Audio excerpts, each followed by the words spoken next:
Hello and welcome to my channel CBSE simplified. मेरा नाम है अनुपम मिश्रा। आज जो मैं आपके लिए टॉपिक लेकर आया हूं ये बहुत ही फेमस और बहुत ही इंटरेस्टिंग स्टोरी है। स्टोरी का जो टाइटल है, जो हेडिंग है वो है the luncheon, LUNCHEON, written by William Somerset मॉगम। तो विलियम समरसेट मॉगम एक ब्रिटिश राइटर थे, बहुत ही फेमस ब्रिटिश राइटर रहे 19th सेंचुरी के। उनके द्वारा लिखी गई स्टोरी है, बहुत ही फेमस और बहुत ही इंटरेस्टिंग स्टोरी है। ये स्टोरी क्या है इसको हम डिटेल में अब पढ़ेंगे और उसके बाद डिटेल में इसका डिस्कशन करेंगे, और साथ साथ जो भी इसमें इंपॉर्टेंट पॉइंट्स हैं, इंपॉर्टेंट वर्ड मीनिंग है, वो सारे मैं आपको एक्सप्लेन करूंगा। इससे पहले कि हम स्टोरी शुरू करें, ये जो उस कहानी के जो राइटर हैं और ये कहानी का जो टाइटल है उसका क्या सिग्निफिकेंस है और स्टोरी का बैकग्राउंड क्या है उसके बारे में थोड़ा सा हम जान लेते हैं। सबसे पहले इस कहानी के जो राइटर हैं विलियम समरसेट मॉगम, 1874 to 1965। He was born in 1874 और उनकी डेथ 1965 में हो गई थी। And he was a distinguished British author, बहुत ही जाने माने फेमस प्रख्यात ब्रिटिश ऑथर रहे हैं। हालांकि चूंकि वो ब्रिटिश पेरेंट्स की संतान थे, but he was born in Paris, उनका जन्म पेरिस में हुआ था। तो मोस्टली वो जो बचपन के उनको दिन थे, लगभग 10 साल की एज तक वो he was there in France. तो जिस सोसाइटी में वो रहते थे वहां मोस्टली फ्रेंच लैंग्वेज ही बोली जाती थी। And after the death of his father he return to England at the age of 10। 10 साल के थे, उनके पेरेंट्स की डेथ हो गई। Then he came back to England to his native place, उनके फादर की डेथ के बाद। And he studied as Heidelberg and saint Thomas hospital London and qualified as a doctor, but he preferred writing to practising medicine. उसके बाद उन्होंने अपनी बाकी की पढ़ाई वहीं से की। उसके बाद वो डॉक्टर बने, क्वालिफाइड डॉक्टर भी थे बाय प्रोफेशन, लेकिन उन्होंने डॉक्टर के प्रोफेशन को चूज ना करके राइटिंग प्रोफेशन को चुना और बाद में बहुत ही सफल राइटर भी रहे। उनके द्वारा लिखी हुई कुछ जो बुक्स और नॉवेल्स और स्टोरीज हैं काफी फेमस हुई हैं। During his long career as a writer, मॉगम produced large number of novels, plays and short stories. Some of his best novels include of human bondage, the moon and the sixpence and cakes and ale. ये बड़ा ही famous इनके तीन novels के नाम दिए हुए हैं। Maugham has an amazing skill for revealing with few touches a situation and essential of a character, and his stories are told with lucidity and an economy of words which are the marks of supreme craftsman। बहुत ही, जैसा कि मैंने उनको जो writing skill था वो कम शब्दों में अपनी बात को बहुत अच्छे तरीके से एक्सप्रेस करते थे। तो उन्हीं के द्वारा एक लिखी स्टोरी है लंचन। देखिए लंच है क्या बेसिकली, ये जो कहानी का टाइटल है द लंचन। देखिए लंच वर्ड तो बड़ा ही कॉमन है, इंग्लिश का जो स्पेलिंग है LUNCH। वो लंच क्या होता है, it's a meal which you take during the midday, यानी दोपहर का जो खाना होता है उसको लंच बोलते हैं इनफॉर्मल वे में। अगर हम बात करें फॉर्मल लंच की, यानी कि आप किसी को लंच पर इन्वाइट करते हो, किसी के लिए लंच ऑर्गेनाइज करते हो, तो उसको बोलते हैं लंचन। तो बेसिकली कहानी है राइटर की और एक लेडी की जो कि मिड 40s में, लगभग 40 साल की उसकी एज है। Since the writer of the story was a famous writer, वो राइटर थे तो उनकी फैन फॉलोइंग भी थी, उनको जानने वाले काफी लोग थे। तो ऐसे ही तो इस कहानी में बेसिकली जिक्र करते हैं, ही नरेट्स द स्टोरी की किस तरह से वो अपनी एक फीमेल फैन से मिले थे जो कि उनकी राइटिंग की प्रशंसक थी, तो उनको कहीं मिले होंगे और उन्होंने उसको लंच के लिए इनवाइट किया था। उस लंच में जब वो गए थे उसके साथ एक रेस्टोरेंट में, जो कि काफी महंगा रेस्टोरेंट था, उनके जो फाइनेंशियल कंडीशन थी उसके हिसाब से, फिर भी वो उस लेडी को वहां पर लेकर जाते हैं और वहां पर क्या क्या चीजें होती हैं उन सब चीजों को रिकॉल करते हुए एक स्टोरी उन्होंने यहां पर लिखा है। तो चलिए स्टोरी शुरू करते हैं। थोड़ा बड़ा स्टोरी है, उसको जल्दी से मैं फिनिश करने की कोशिश करूंगा। तो शुरू करते हैं। आई कॉट, देखिए फर्स्ट पर्सन अकाउंट है, तो फर्स्ट पर्सन अकाउंट में writer himself is present in the story. Writer he story का नरेटर है और वही इस कहानी का एक मेन कैरेक्टर है, और दूसरा कैरेक्टर एक लेडी है जिसको वो लंच के लिए इनवाइट करते हैं। तो मेनली कहानी में दो ही कैरेक्टर हैं, और जैसा कि मैंने बोला लंचन का मतलब यहां पर है formal lunch on which you invite someone, जिसमें आप किसी को इन्वाइट करते हो या किसी के लिए आप ऑर्गेनाइज करते हो। तो I caught sight of her at the play and in answer to her beckoning I went over during the interval and sat down beside her. It was long since I had last seen her, and if someone had not mentioned her name, I hardly think I would have recognized her. She had dressed me so brightly. कह रहा कि जैसे ही मैंने उस lady को देखा, एक किसी प्ले में गए होंगे, वहां उन्होंने एक किसी लेडी को देखा और लेडी ने उनको देखकर उनकी तरफ हाथ हिलाकर इशारा किया। तो राइटर जब प्ले के बीच में जब इंटरवल हुआ तो वो वहां से उठकर गए, उस लेडी के पास बैठ गए और कहते हैं कि बहुत लंबा समय हो गया था तो मुझे अच्छी तरह से उसका नाम भी याद नहीं था। तभी किसी ने उसका नाम बोला होगा, तो जब किसी ने उसका नाम बोला तो मुझे याद आया कि हाँ भाई इसका नाम ये था। कहते हैं अगर मुझे किसी ने उसका नाम ना बोला होता तो मैं शायद उस लेडी को पहचान भी नहीं पाता कि आखिर ये है कौन। And she addressed me brightly, उसने मेरे से बहुत अच्छी तरीके से बात की। अब बातचीत वहां शुरू होती है राइटर उस लेडी के बीच में। वो कहती है, well it's many years since we first met, how time does fly, we are none of us getting any younger, do you remember the first time I saw you, you asked me to luncheon. कह रहा है देखो कितनी तुम्हें याद है कितने साल हो गए हम लोग पहली बार जब मिले थे और कैसे टाइम समय बीतता चला जाता है और ऐसा लगता है कि अब हम उतने यंग नहीं रहे, हम लोग दोनों भी यंग उतना नहीं रहे। क्या तुम्हें याद है फर्स्ट टाइम जब मैं तुमसे मिली थी और फर्स्ट टाइम में तुमने मुझे लंच के लिए इनवाइट किया था? Did I remember? राइटर ये सवाल अपने आप से पूछता बड़ी सार्केस्टिकली। कह रहा यार कि वो ये भी कोई याद रखने वाली चीज है। असल में वहां पर ऐसा कुछ हुआ था, एक ऐसा इंसिडेंट हुआ था, ऐसी चीजें बहुत सारी हुई थी। तो राइटर कह रहा है भाई वो जगह और वो लंच की जो पार्टी थी उसको तो मैं कभी भूल ही नहीं सकता। और ये कितने आराम से पूछ रही कि भाई वो तुम्हें याद है कि तुम मुझे लंच पर ले गए थे? Did I remember? ये बेसिकली क्वेश्चन नहीं है, it's kind of rhetorical question जिसमें राइटर अपने मन ही मन में बोल रहा है भाई मैं कैसे भूल सकता हूं। It was 20 years ago and I was living in Paris. I had a tiny apartment in the Latin quarters overlooking a cemetery and I was earning barely enough money to keep the body and soul together.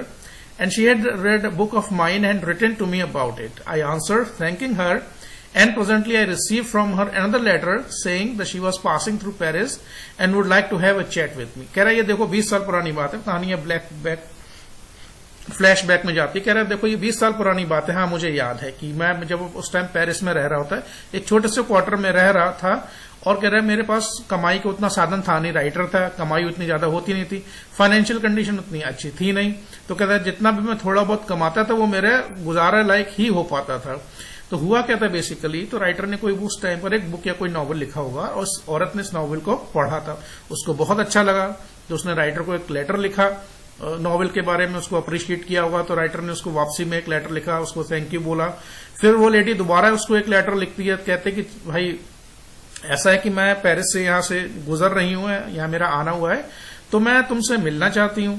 लेकिन क्या है, but her time was limited and only free moment she had was on the following Thursday. She was spending the morning at the Luxembourg and would I give her a little luncheon at Foyot's afterwards. कह रहा देखो वहां पर जो lady थी वो Paris किसी काम से आई थी और उसके कह रही थी मेरे पास समय बहुत लिमिटेड है, समय बहुत कम है, तो मेरे पास जो खाली समय है वो केवल अगले दिन थर्सडे का है। और वो कहाँ रह रही थी, वो लग्जमबर्ग कोई जगह है वहां पर वो रह रही थी। कह रहे तो उस दिन मैं फ्री हूं दोपहर के टाइम पर, तो मुझे आप कहाँ मिल सकते हैं? फोएट करके रेस्टोरेंट था। उसने लेडी ने बोला कि मुझे फोएट रेस्टोरेंट में मिलो दोपहर के बाद लंच के टाइम पे। अब राइटर ने क्या बोला, फोएट is a restaurant at which French senators eat, and it was so far beyond my means that I had ever even thought of going there. But I was flattered and I was too young. कह रहा कि वो जो restaurant का उसने नाम लिया वो एक बहुत ही महंगा और बहुत ही बढ़िया रेस्टोरेंट था, और वहां पर फ्रेंच जो सीनेटर्स होते हैं, सीनेटर्स जैसे आजकल हम कह सकते हैं कि काउंसलर्स होते हैं, एमएलएस होते हैं, एमपीज होते हैं, कह रहे इस तरह के बड़े बड़े लोग वहां पर जाया करते थे। और मैंने जिंदगी में कभी सोचा नहीं था कि मैं वहां कहीं भी जाऊंगा भी। But I was flattered and I was too young to have learn to say no to women. कह रहा है यार मेरी एज बड़ा यंग थी उस टाइम पर, और मुझे कोई अगर लेडी कुछ कहे तो उस एज वो एज ही ऐसी होती है कि आप किसी खूबसूरत महिला को या किसी यंग फैन को, जो खासकर जो महिला है, उसको आप मना नहीं कर सकते। मना करने का जो आर्ट, जो तरीका है, वो कह रहा है वो मुझे आता नहीं था। Few man I may add learn this until they are too old to make it of any consequences to a women what this say. कह रहा है देखो ये सब सीखने में बड़ा उम्र लग जाती है, जब आप एक निश्चित एज को पार कर लेते हो तब ये सब चीजें बड़ा आसान हो जाती है। खासकर when you are too young it is very difficult to say no to a women. तब उसने कहा चलो ठीक है भाई, क्या हुआ?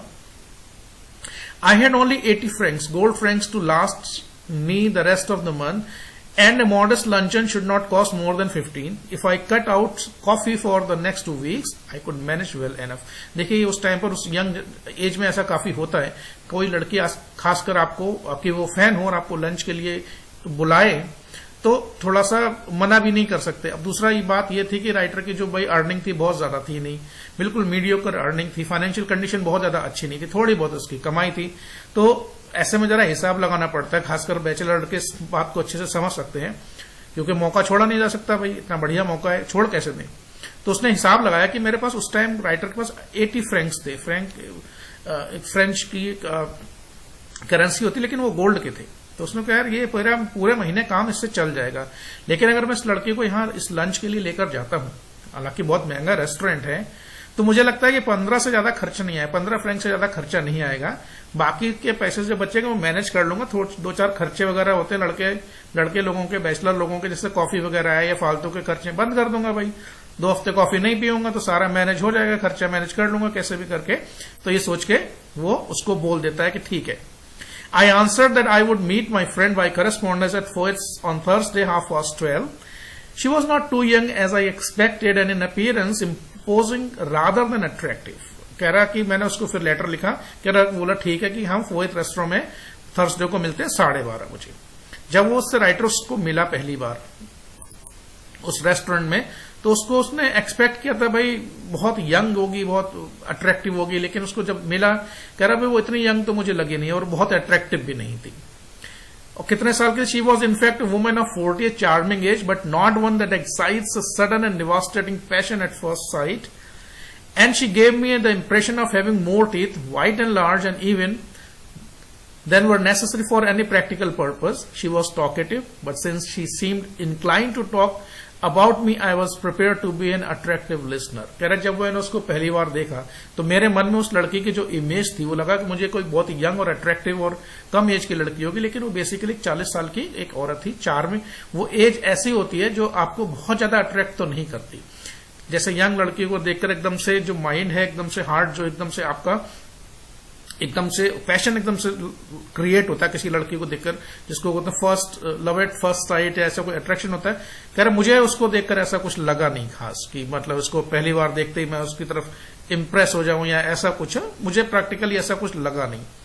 मुझे लगा कि वो औरत बहुत टॉकेटिव है, बहुत ज्यादा बोलती है, तो मुझे लगा कि भाई मेरी फैन है, मेरे बारे में और मेरे काम के बारे में मुझसे बात करना चाहती है, इसलिए बोल रही है। तो मुझे लगा कि नहीं, I should be a good listener, मुझे उसकी बातों को अच्छे से सुनना चाहिए। I was startled when the bill of fare was brought for the prices for a great deal higher than I had anticipated, but she reassured me. और जब कह रहा ठीक है, जब वो बैठ गए, वेटर आया होगा, मेन्यू वगैरह दिया होगा, तो मेन्यू में जब उसने देखा होगा कि भाई जो जो चीजें वहां पर थी खाने के लिए, उनके प्राइस जितना उसने सोचा था उससे भी ज्यादा महंगी चीजें थी। लेकिन जब लड़की ने ये बोला, उसको एक तरीके का एश्योरेंस दिया that I never eat anything for lunch, she said oh don't say that, I answered generously. अब उस लेडी ने बोला देखो यार भाई लंच में मैं कुछ खाती वाती तो हूं नहीं यहाँ पर।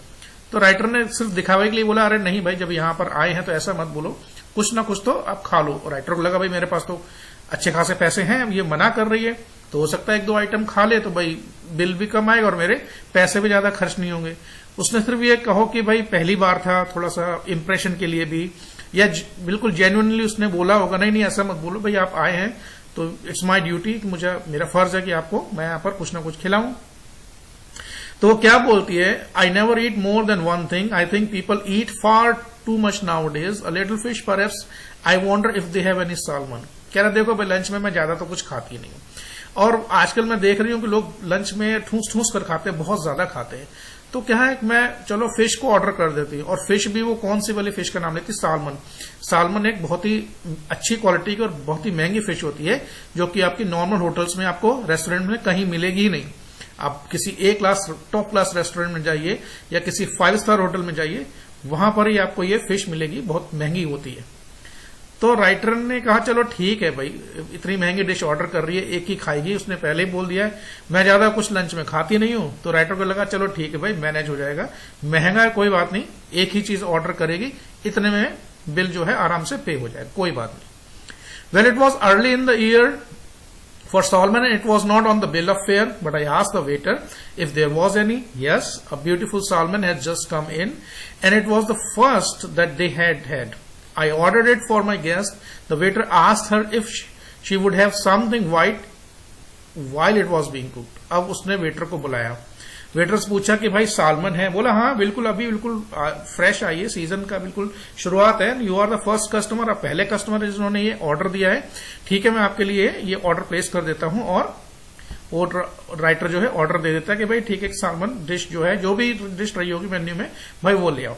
अब वेटर बढ़ा के देखिए, ऐसी जगहों पर जो हाई क्लास रेस्टोरेंट्स होते हैं, जो बहुत ही सोफिस्टिकेटेड, बहुत ही हाई स्टैंडर्ड के रेस्टोरेंट होते हैं, वहां के वेटर भी बड़ा काबिल, होशियार, बहुत ही पढ़े लिखे और बहुत ही स्मार्ट होते हैं। तो उन्होंने बोला, उसको गेस्ट को सजेशन दिया कि देखिए जब तक आपका ऑर्डर तैयार हो रहा है तो क्या आप पीने के लिए कुछ ऑर्डर करना चाहेंगे। अब देखिए विदेशियों में कल्चर है, वहां पर पीने का मतलब पानी या कोल्ड ड्रिंक्स नहीं होता, वहां पीने का मतलब वाइन, बियर या फिर एल्कोहलिक बेवरेज या फिर किसी और तरीके का बेवरेज होता है।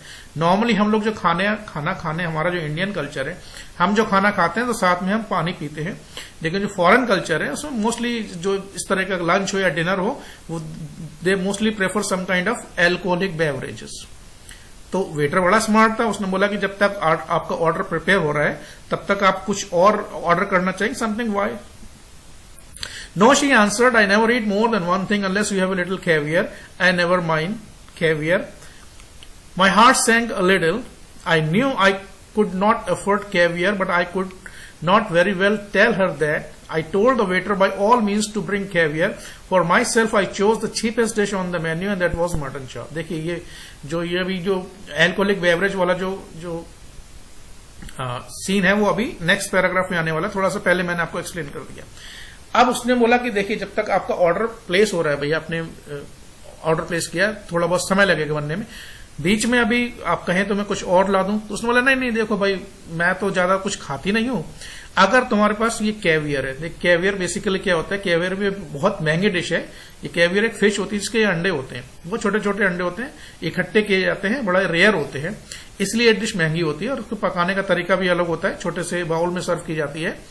एंड स्पेशली आपको छोटे मोटे रेस्टोरेंट में ये मिलेगी ही नहीं, किसी 5 स्टार होटल में या किसी बड़े रेस्टोरेंट में मिलेगी और बहुत महंगी आती है। तो बोला उसमें बहुत छोटी सी डिश होती, छोटे से बाउल में आती, महंगी है, पेट उससे भरेगा नहीं आपका। तो बोला नहीं चलो ठीक है, ज्यादा तो आप इतना इंसिस्ट कर रहे हो, चलो मेरे लिए कैवियर मंगा दो। अब राइटर ने जब उसका नाम सुना, उसको एकदम से वो घबरा गया कि डर लग रहा था कि भाई पैसे तो उसी को देने थे, अल्टीमेटली बिल तो उसी के ऊपर जाना था। तो मैंने बड़ा कोशिश की, राइटर को बोल रहा है, बड़ा कोशिश की है इशारा करने की।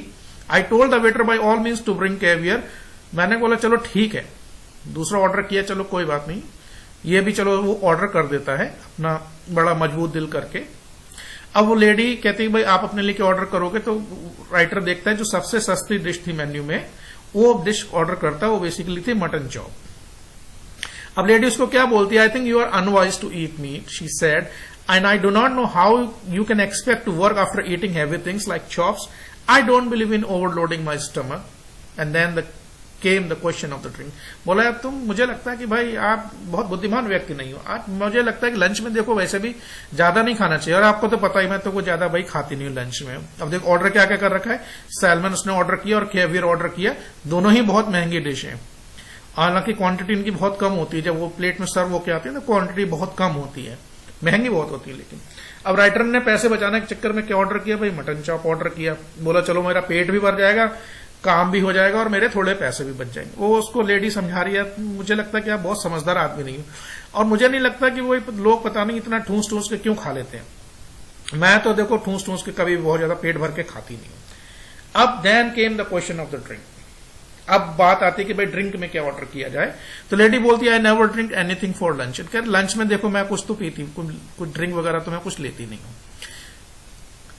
Neither do I answered promptly. मैंने तुरंत, राइटर बड़ा होशियार था, उसने तुरंत ऑर्डर किया, भाई देखो तुम नहीं पीती हो तो भाई लंच में मैं भी कुछ ड्रिंक वगैरह तो लेता नहीं हूं। Except white wine, she proceeded as though I had not spoken. और तुरंत ही दूसरा सेंटेंस बोलती है कि अगर व्हाइट वाइन हो तो अच्छी बात है, अगर व्हाइट वाइन नहीं हो तो मैं लंच में कुछ लेती नहीं। These French white wines are so light and they are wonderful for digestion. What would you like? I asked, hospitable still, but not exactly effusive. She gave me a bright and amicable flash of her white teeth. My doctor won't let me drink anything but champagne. तो बोले कि भाई देखिए French wine होती हैं बहुत ही light होती है. लाइट का मतलब वजन में हल्की नहीं, लाइट का मतलब डाइजेशन में या डाइजेस्ट करने में बड़ा लाइट होती हैं.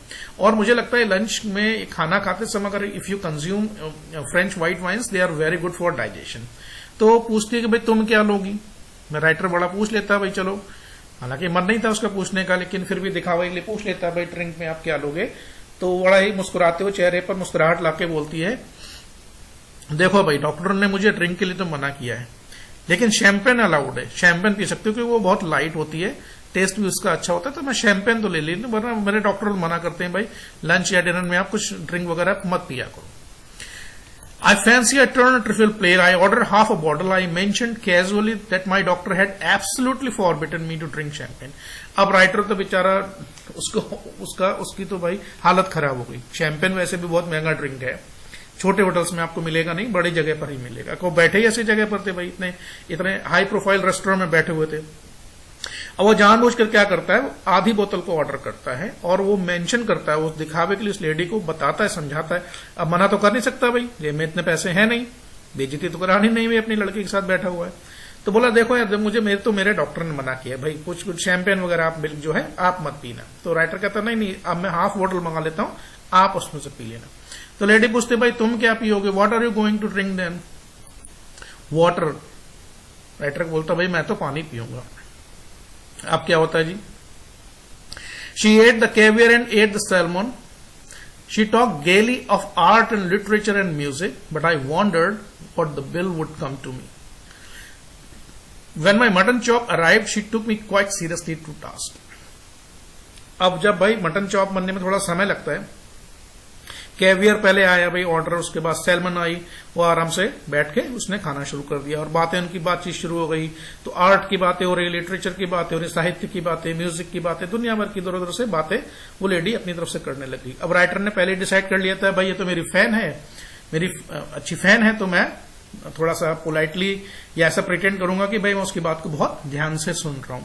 अब इसके बैक ऑफ द माइंड दिमाग में क्या चल रहा है, उसके दिमाग में भाई एक ही चीज चल रही है. हर ये बैचलर लोगों लड़कों का, खासकर जो किसी अपनी फीमेल फ्रेंड के साथ रेस्टोरेंट में जाए और खासकर बिल जब लड़के को ही देना है और लड़की किसी ऐसे महंगे रेस्टोरेंट में जाए और ऐसे महंगी महंगी डिश का ऑर्डर करे, तो आप समझ सकते हैं उस लड़के के मन में दिमाग में क्या चल रहा होगा. तो राइटर के मन में भाई एक ही चीज चल रही थी कि भाई बिल कितना आएगा, कहीं ऐसा तो ना हो कि बिल मेरी पॉकेट में जितने पैसे हैं उससे ज्यादा बिल आ जाए और मेरी यहां पर इंसल्ट हो जाए उसके सामने. ऐसा तो नहीं मुझे अपना घड़ी पर्स यहां सब छोड़ना पड़े, या किसी से मुझे उधार मांगने पड़े, हो सकता है इससे ही उधार मांगने पड़े, या ये भी हो सकता है किसी के पास पैसे नहीं हो भाई तो मेरी तो बहुत बड़ी बेइज्जती हो जाएगी. मेरी फैन है और मैं राइटर हूं, मेरा अपना समाज में रेपुटेशन है. तो उसके दिमाग में वही सारी चीजें चल रही थी. वो लेडी अपनी जब खाना वाना आया अपने खाना शुरू कर दिया और बातचीत शुरू कर दी. I see that you are in the habit of eating a heavy luncheon. I'm sure it's a mistake. Why don't you follow my example and eat just one thing? I'm sure you would feel so much better of it. कह रहा देखो आपको तो पता है मेरी तो आदत है नहीं भाई लंच में, मैं बहुत हैवी लंच तो करती नहीं. और मुझे लगता है ये बहुत बड़ी गलती है, जो ऐसा करते हैं वो गलत करते हैं. तुम्हें तो मेरे जैसा होना चाहिए, मेरे एग्जाम्पल फॉलो करना चाहिए. देखो आप तो देखो, मैं तो लंच में कुछ खाती नहीं हूं, मैंने तो अपने लिए लंच में एक ही चीज ऑर्डर करवाई है. तो मुझे लगता है कि नहीं, आप अगर ऐसा मेरी जो हैबिट्स उनको फॉलो करोगे तो आपको भी अच्छा फील करोगे.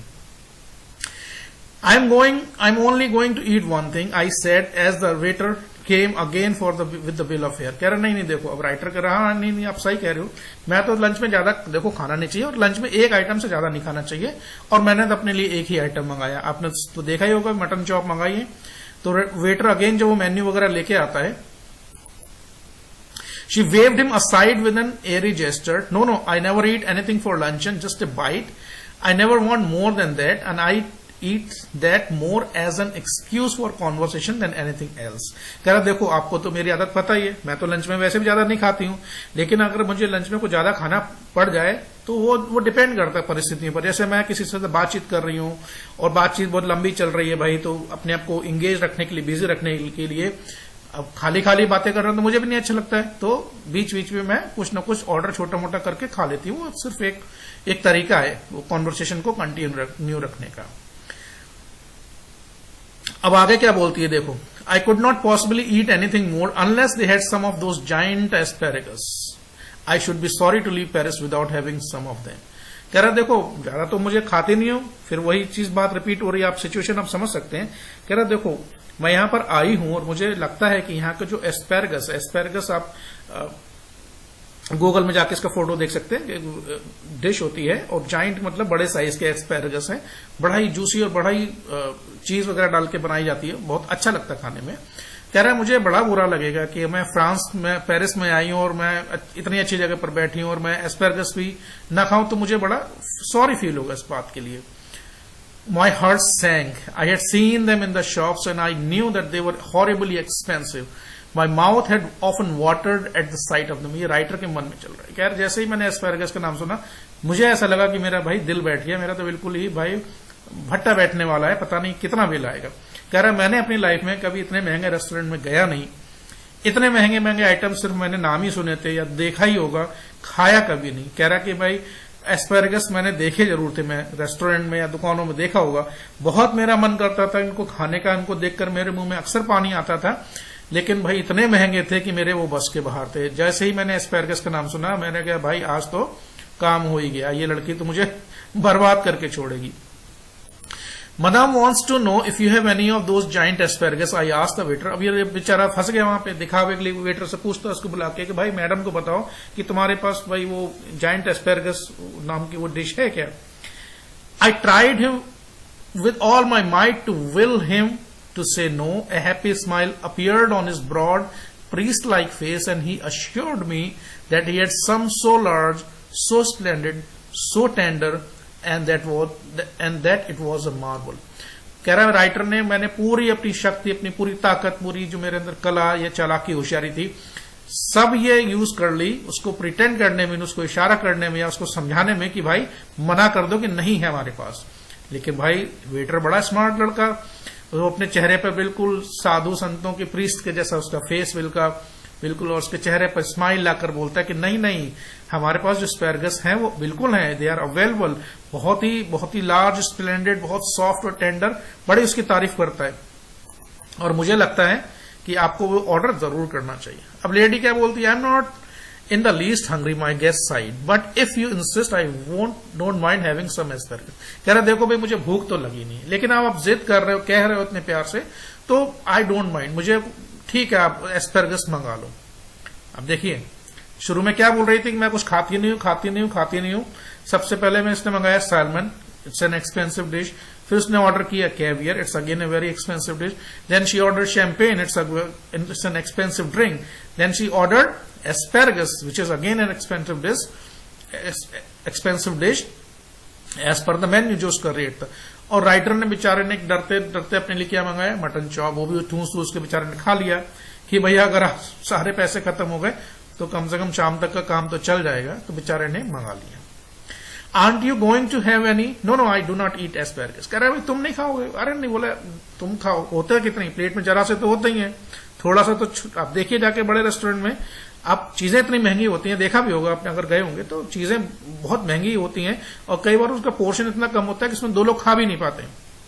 तो राइटर ने बोला नहीं यार देखो दिखावे के लिए बोल रहा है, ऐसा तो नहीं है कि वो खाना नहीं चाहता, पैसा तो वही उसी के जा रहे हैं, वही बिल पे कर रहा है, लेकिन वो दिखावे के लिए मना कर देता है कि भाई अगर मैंने एक और मंगा लिया तो मेरे सारे पैसे तो आज निकल ही जाएंगे और आज ही कंगाल हो जाऊंगा। I know there are people who do not like them. The fact is, you ruin your palate by all the meat you eat. कह रहा देखो मुझे ऐसे लोग पसंद नहीं है। अब तुमने देखो क्या गलती की, तुमने पता क्या गलती की, तुमने ये गलती की तुमने अपने लिए ऐसा एक हैवी डिश मंगाई मटन चॉप, उससे तुम्हारा पेट भर गया। अब तुम्हारा पेट पूरा भरा हुआ है तो तुम अब किसी और चीज का स्वाद ले नहीं सकती। बट लुक एट मी, मैंने क्या खाया, मैंने तो कुछ भी नहीं खाया, मैं तो शुरू से कह रही हूँ मुझे कुछ खाते नहीं हूँ, लेकिन भाई देखो खा क्या रखा है। आयरनी क्या है, आयरनी ऑफ सिचुएशन क्या है, आयरनी भी कई तरीके की होती है, this is the irony of situation. कितनी महंगी महंगी वो चीजें खा चुकी है, हालांकि खा थोड़ा थोड़ा रही है लेकिन खा तो रही है ना। We waited for the asparagus to be cooked, panic seized me, it was not the question now how much money I should have left for the rest of the month but whether I had enough to pay the bill. अब कह रहा है एस्पेरगस का order चला गया, waiter के मन में, उसके मन में क्या चल रहा है, कह रहा अब मैं वाकई में डर बैठ गया मेरे मन में। अब सवाल ये था कि मेरे पास महीने के कितने पैसे बचेंगे खर्च होने के लिए। अब सवाल यह था कि इतना सब कुछ ऑर्डर हो गया, इतनी महंगी महंगी डिश ऑर्डर हो गई है, क्या मेरे पास उतने पैसे हैं भी जितने में मैं यहां पर शराफत और ईमानदारी से अपना बिल पे करके अपनी इज्जत बचा के यहां से निकल जाऊं। It would be mortifying to find myself 10 francs short and be obliged to borrow from my guest.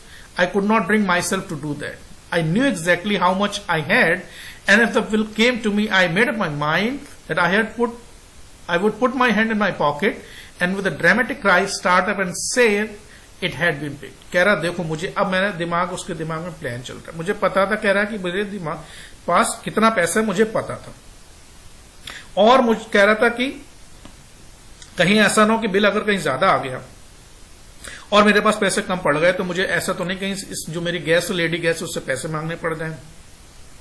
It will be very insulting for मी। तो मैं क्या करूंगा? When the bill would come, I would pretend I would put my hand in my pocket and I will start crying that my pocket had been picked. कह रहा अगर bill मेरे पास आएगा और देखता हूं कि भाई मेरे पास बिल लाइक पैसे नहीं है, तो मैं अपनी जेब में हाथ डालूंगा और ये प्रिटेंड करूंगा, जोर से चिल्लाऊंगा, भाई मेरे किसी ने जेब में से पैसा निकाल लिया। Of course, it would be awkward if she had not money enough either to pay the bill. Then the only thing would be to leave my watch and say I would come back and pay it. कह रहा है उससे भी अगर बात नहीं बनी, plan भी उसका तैयार कर रखा था कि अगर पैसे कम पड़ गए तो लेडी से तो मांगूंगा नहीं, I will not borrow money from this lady because it will be very insulting for me. What I will do in order to pay the bill, I will leave my wrist watch there and I will assure the restaurant owner that I would come back and I would make the payment later on and collect my watch. ये plan भी उसके दिमाग में चल रहा था। अब क्या हुआ? The asparagus appeared, they were enormous, succulent and appetising. अब वो एस्पैरगस है, वो वाकई में बहुत ही अच्छी डिश होती है। कभी इसको आप टेस्ट कीजिएगा, कभी इसको ट्राई कीजिएगा, बहुत ही एपिटाइजिंग, बहुत ही सक्लेंट जूसी फ्लेवर होता है उसका। ठीक है। The smell of the melted butter trickled my nostril as the nostril of Jehovah were trickled by the burn offering of the virtuous Semites. I was the abandoned woman, thrust them down her throat in large, voluptuous mouthfuls, and in my polite way, I discoursed on the condition of drama in Balkans. At last, she finished. अब asparagus आ गया। अब देखिए writer की हालत वहां पर समझने वाली हो सकती है।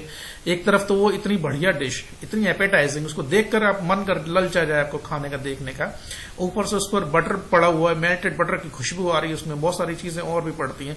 कह रहा है वो जो उसकी जो खुशबू थी, उस खाने की खुशबू जो मेरे नाक में ऐसे जा रही थी, जैसे कि जो वो यहाँ पर बेसिकली एक गॉड का ही दूसरा नाम, क्रिश्चियन रिलीजन के अनुसार जो वो is the name which is use for God. कह रहा कि ये, और सीमाइट बेसिकली एक कम्युनिटी, एक ट्राइब, कह सकते हैं एक ट्राइब है,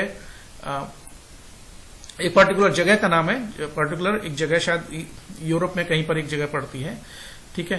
तो वहां के, तो यहां पर ये शायद this has reference has been taken from Bible, शायद बाइबल का ये कोई रेफरेंस लिया गया है। तो कुछ से तुलना की जा रही है कि उनके कुछ हुआ होगा इस तरीके की बातें, जो उनके भगवान थे, तो जो सीमाइट्स थे उन्होंने कुछ ऑफर किया होगा अपने गॉड को, अपने भगवान को, तो उसकी जो सुगंध थी भगवान के, उनके जो गॉड ने किस तरह से फील की होगी, उसी तरह की स्मेल जो मुझे अपने नाक से शरीर के अंदर जाती हुई महसूस हो रही थी। ये कुछ क्रिश्चियन बाइबल का किसी रिलीजियस बुक का रेफरेंस यहां पर राइटर ने दिया। अब कह रहा मैं देख रहा हूं वो औरत, एबेंडेंड वुमन बोलता है उसको। एबेंडेंड वुमन मतलब कि ठीक है, जबरदस्ती के जैसे गले पड़ जाने वाली बात हो गई, जो मन तो करता था भाई इसको छोड़ के यहीं पर चले जाओ, यूजलेस वुमेन है मेरे लिए, तो खाई जा रही। मैं देख रहा हूं वो कैसे मुंह में भर भर के वो इतने स्वादिष्ट डिश को ठूंसे जा रही है, खाई जा रही है, और मैं सिर्फ अपनी टाइम पास करने के लिए या अपनी जो कहते मेरे जो हालत थी उसको मेरे चेहरे पर वो प्रकट ना हो, उसको उससे अपने आप को बचाए रखने के लिए मैं बात कर रहा था। I discoursed on the condition of drama in Balkan. Balkan से एक पर्टिकुलर जगह या पर्टिकुलर ट्राइब का नाम है कि वहां पर ड्रामा की पर्टिकुलर कंडीशन क्या है, उस जगह पर ड्रामा जो है, जो प्ले होता है, ड्रामा होता है, उसके बारे, उसकी कंडीशन क्या है, उस पर मैं डिबेट कर रहा था, उस पर बोल रहा था, उस पर कुछ ना कुछ मैं उसके ऊपर बातें कर रहा था। तो कहने का मतलब है सिर्फ अपने आप दिमाग वहां से हटाने के लिए, अपना माइंड डाइवर्ट करने के लिए वो राइटर कुछ जानबूझकर इस तरह की बातें कर रहा था। कभी वो ड्रामा के ऊपर बातें कर रहा है, कभी वो किसी और चीज का रेफरेंस देकर इधर उधर की सारी बातें कर रहा है, ताकि उसका ध्यान जो है कहा ना जाए, जो वो लड़की सामने बैठकर खा रही है उसी के पैसों से, उसके तरफ उसका ध्यान न जाए। Coffee, I said, just an ice cream and coffee, she answered. I was past caring now, so I ordered coffee for myself and ice cream and coffee for her. You know, there is one thing I thoroughly believe in, she said, and she ate the ice cream. One should always get up from the meal feeling one could eat a little more. Last में writer पूछ लेता है, चलो coffee इतना हो गया, coffee के लिए भी पूछ ही लो। बोला हाँ ठीक है, कॉफी मंगा लो, आइसक्रीम और कॉफी मंगा लो। अब राइटर कह रहा है वॉज पास्ट केयरिंग नाउ, कह रहा राइटर कह रहा अब मुझे किसी बात की कोई चिंता नहीं थी कि अब जो भी होगा देखा जाए। तो मैं अपने आप को बचा रहा हूं भाई, मैं जानबूझकर अपने लिए कोई चीज नहीं मंगा रहा हूं कि भाई मैं बिल तो मुझे ही पे करना लास्ट में। कह रहा चलो ठीक है, छोड़ो सब कुछ। तो राइटर भी अपने लिए कॉफी मंगा लेता है और लेडी के लिए कॉफी और आइसक्रीम मंगा लेता है। तो लेडी बातों में उसको बताती है, अब कॉफी भी पी रही है, आइसक्रीम भी का एंजॉय कर रही है। कह रहा है देखो मुझे ऐसा लगता है कि लंच में या डिनर में बहुत ज्यादा नहीं खाना चाहिए, और आपको जब लगता है कि आपका पेट लगभग भर गया है कि आप अभी थोड़ा और खा सकते हो, तो ऐसा लालच नहीं करना चाहिए, आपको उस टाइम पर वहां से उठ जाना चाहिए। अब राइटर ने मन में सोचा यार ये अभी भी भूखी रह गई क्या, इतना सारा तो खा लिया इसने। तो फिर भी वो फॉर्मेलिटी के लिए पूछ लेता है, are you still hungry, I asked faintly. कह रहा है मैं तो लगभग बेहोश होने वाला था, मुझे लगभग चक्कर आ गए थे, फिर भी मैंने पूछ लिया कि भाई क्या तुम अभी भी भूखी हो क्या। No I am not hungry, you see I don't eat luncheon. I have a cup of coffee in the morning and then dinner, but I never eat more than one thing for luncheon. I was speaking for you. कह रहा नहीं देखो मुझे तो भूख नहीं लगी यार, आप तो जानते ही हो कि मैं लंच में तो देखो कुछ खाते नहीं हूँ। मैं सुबह सिर्फ कॉफी पीती हूँ मॉर्निंग में ब्रेकफास्ट में, उसके बाद सीधा डिनर करती हूँ, और लंच में अगर मुझे खाना भी पड़े तो मैं एक से ज्यादा कोई चीज खाती नहीं है। तो आपकी वजह से इतना खा लिया, आप इतना इंसिस्ट कर रहे थे तो चलो आपका सामान रखने के लिए मैंने इतना खा लिया। और वैसे भी मैं तो आपके लिए पूछ रही थी कि आपने तो कुछ देखो कुछ खाया ही नहीं, आप तो सिर्फ एक मटन चॉप ऑर्डर किया और आप उसके बाद कुछ खाए नहीं। आप राइटर के भाई उसकी जो हालत थी वो तो आप समझ ही सकते हैं कि किस तरह की उसकी हालत थी। And then the terrible thing happened while we were waiting for coffee, the head waiter with an ingratiating smile on his false face came to us bearing a large basket full of huge peaches, and they had the blush of an innocent girl. They had the rich tone of Italian landscape, but surely peaches were not in season then. Lord knew what they cost. I knew too a little later, for my guest, going on with her conversation, absent-mindedly took one. अब जब से बातें कर रहे हैं, coffee वॉफी P ली, writer बोला चलो भाई अब तो खत्म, जो खाना था खा पी लिया, अब तो बिल की बारी है। तभी क्या हुआ, जब ये कॉफी के लिए वेट कर रहे थे तो उसका जो वेटर का भी हेड वेटर था, वहां का जो इंचार्ज था, अपने चेहरे पर एक अजीब एक ऐसी मुस्कुराहट भरी स्माइल लेकर आता है, और उसके हाथ में एक बास्केट होती है, और बास्केट में क्या थे, पीचेस रखे थे। पीच एक फल होता है, बड़ा ही अच्छा फल होता है, और वो बिल्कुल लाल लाल फल थे। इसका कंपैरिजन किया जा रहा है किसी एक सुंदर छोटी सी लड़की के खूबसूरत लाल रंग के गाल होते हैं, वैसे उनका कलर था। अब राइटर मन में सोचता है भाई यार ये पीचेस इस सीजन में तो आते नहीं है, ये सीजन भी नहीं है इन पीचेस का, अब ये लेकर आया है इतना महंगा रेस्टोरेंट, और ऐसी चीज लेकर आया जो सीजन में नहीं है, इसका मतलब तो भाई बहुत ही ज्यादा महंगी होगी। भगवान जाने कहां से लेकर आया और उसकी कीमत क्या होगी भाई मुझे नहीं पता। अब तो कह रहा था कि भाई अब तो सब कुछ मैंने भगवान के ऊपर छोड़ दिया था कि जो होगा वो देखा जाएगा। अब वो उससे लगातार बातें कर रहा है, इग्नोर करने की कोशिश भी कर रहा है। तो लेडी वो बातें करते करते उसमें से एक बास्केट में से एक पीच उठा लेती है। अब भाई उठा लिया तो बिल में तो जोड़ेगा ही जोड़ेगा, उसका बिल तो आपके ऊपर फटेगा ही।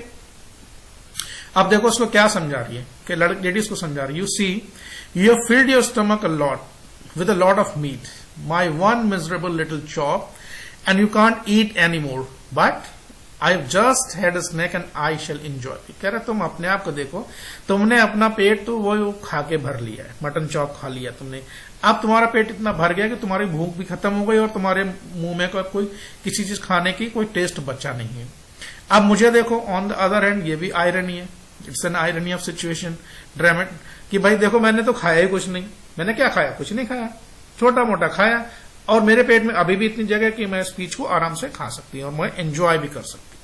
ये नॉर्मली होता है बायोलॉजिकली, अगर आपका पेट भरा हो तो आपके सामने कितनी भी अच्छी चीज आ जाए, कितनी भी महंगी चीज हो, कितनी भी टेस्टी चीज हो, वो आप उसको खाना पसंद नहीं करेंगे, because your stomach is already full. अब क्या होता है, the bill came and when I paid it I found that I had only enough for quite इनएडिक्वेट tip. Her eyes rested for an instant of 3 francs I left for the waiter and I knew that she thought me mean. अब जब bill आया तो मैंने जब bill pay किया तो मुझे लिखा कि यार मेरे पास तो टिप के लिए भी पैसे नहीं बचे थे. फिर भी मैंने अपनी इज्जत सम्मान बचाने के लिए, उसके सामने इंप्रेशन अपना बनाए रखने के लिए, अपनी रेपुटेशन बनाए रखने के लिए मैंने जो है वेटर को टिप में 3 franc दिए. अब उसको तो मेरी कंडीशन भाई कुछ पता नहीं, वो तो उस टिप की तरफ देख रही थी और सोच रही थी पता नहीं यार ये कैसा कंजूस आदमी है, बताओ इतना बिल आया और वेटर को टिप में कितने दिए, 3 franc. अब उसको क्या पता बेचारे कि भाई उसके पीछे उसकी हालत क्या है. But when I walked out of the restaurant, I had the whole month before me and not a penny in my pocket. कह रहा है जब मैं रेस्टोरेंट से बाहर निकला बिल पे करके तो मेरे जेब में एक भी पैसा नहीं बचा था और मेरे सामने पूरा महीना पड़ा था. और सबसे बड़ा सवाल यह था कि भाई अब तो एक भी रुपया नहीं बचा है, मैं मांगू तो उधार किससे मांगू, और पूरा महीना मेरे पास बचा है, पूरा महीना मुझे अभी खर्चा चलाना, भगवान जाने अब क्या होगा. Follow my example, she said when we shook hands, and never eat more than one thing for lunch. कह रहा देखो तुम्हें मेरा एग्जाम्पल फॉलो करना चाहिए, कभी भी लंच में ज्यादा नहीं खाना चाहिए, हमेशा कम से कम खाइए, 1 या 2 चीज खाइए. I will do better than that, I retorted, I will eat nothing for dinner tonight. Writer कर रहा है वो बड़ा ह्यूमरस था. देखिए इतना सब कुछ होने के बाद भी he never lost his patient. वो अपना पेशेंट लूज नहीं करता और बिल्कुल वही उसके ऊपर चेहरे पर वही स्माइल और वही बात करने का टोन, बिल्कुल भी वो फ्रस्ट्रेटेड या बिल्कुल भी एजिटेटेड, गुस्सा नहीं है बिल्कुल भी. किसी तरह से वो प्रिटेंड नहीं करता कि भाई उसकी जो हालत है वो क्या हो गई है, मन में उसके क्या चल रहा है. He never pretend. सो वो एक्सप्रेशन उसके चेहरे पर आता ही नहीं है. तो वो बड़ा ह्यूमरसली कहता है हाँ नहीं ठीक है आपकी बात मैं समझ गया, तो आज काम करूंगा, मैं आज डिनर में कुछ भी नहीं खाऊंगा. Humorist, she cried gaily, jumping into the cab, you are quite a humorist. कह रहा है अरे तुम भाई बड़े मजाकिया आदमी हो. और ऐसा कहकर वो हाथ मिला के अपनी गाड़ी में बैठकर वहां से चली गई.